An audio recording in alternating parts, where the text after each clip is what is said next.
Now, this is an explanation video on how to use Digital Planner link on your iPad.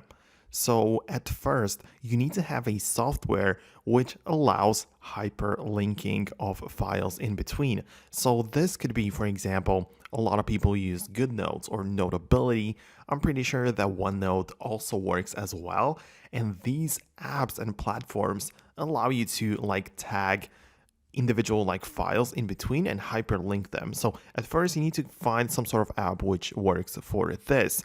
So if you use your hyperlinked planner app, right, then you also need to set up this specific document where it's all just connected, which might be a little bit harder to do. So I would recommend you to either purchase one already made or just get one which might be free as well. I've seen a bunch of free digital planners where it's hyperlinked and everything, and it's just like a free version of that, right? So you can literally just look it up on Google and just try to find some sort of free I don't know, choose free GoodNotes hyperlinked planner or Notability planner. And when you get this one, you're going to be able to import it into your app and start with the already prepared template, which might be a good way to start. Perhaps in the future, if you're more experienced, you're going to be able to just set it one up yourself. But for beginners, myself included, I would just go with the first one, which I just find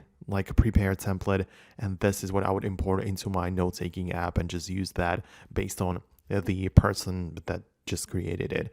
So this is like an overall explanation on how to get started. The next thing, as I say for you, is to get one of these apps and look up the templates online, which you can download and just put in, import into your app and try to explore the options there. So hopefully I helped you at least a little bit with this.